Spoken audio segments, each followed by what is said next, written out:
বনশ্রী এ block থেকে 32 নাম্বারে যাব। আমার তো প্রত্যেকটা স্ক্রিনশট আমি আদালতে পর্যন্ত দেখিয়েছি, তাই না? এখানে যেখানে আদালত তাকে জামিন দেয়নি, এখানে আপনি আমি বললে কিন্তু কোনো কিছু আসে যাবে না।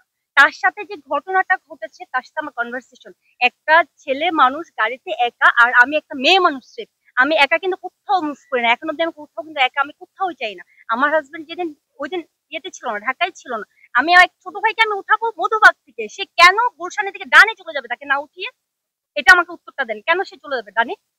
আমি তো যাবো 32 নাম্বারে, সে তো মঙ্গলবার দিন 12:30 রাস্তা পুরো ফাঁকা রাস্তা, সে কেন সোজা সোজা গেল না? সোজা না গিয়ে সে ডানে কেন গেল? আমি কোনোদিন দেখিনি। তাহলে তার সাথে আমার কোনো পূর্বে কোনো শত্রুতা আমি নেই। তাহলে আজকে এত বড় একটা, আমি যাব বনশ্রী থেকে ধানমন্ডি 32-এ যাব, সে যদি তার মধ্যে যদি কোনো মোটিভ না থাকতো সে কেন আমাকে গুলশানের দিকে নিয়ে যাবে?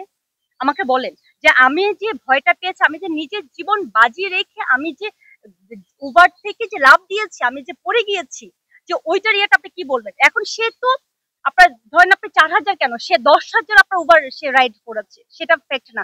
একটা চোর 10 দিন চুরি করবে, সে একদিন ধরা খাবে। সে হয়তো এর আগে এমন অনেক অকারেন্স করে এসেছে, সেটা ধরা খায়নি। আজকে আমি মিডিয়া কর্মী বলে আজকে আমি মনে করেন আমি ডাকলে আপনার 10টা ক্যামেরা আসছেন বলার, আমি সেই সাহসটা রেখে আপনাদের সামনে বলার সুযোগ পেয়েছি, তাই না? সবাই তো এটা করবে না। এই যে মনে করেন আজ থেকে 7 থেকে 10 দিন আগে একটা উবার চালক একটা ইতালি প্রবাসীকে কি করেছে, কিভাবে হেনস্থ করেছে বলেন?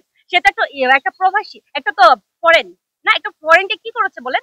উবার চালকরা যে এভাবে করছে, একটা অপরাধীকে ওরা বাঁচিয়ে দেওয়ার ট্রাই করছে, বাট এটা উচিত না। অপরাধীকে যে অপরাধের শাস্তি দেওয়া উচিত।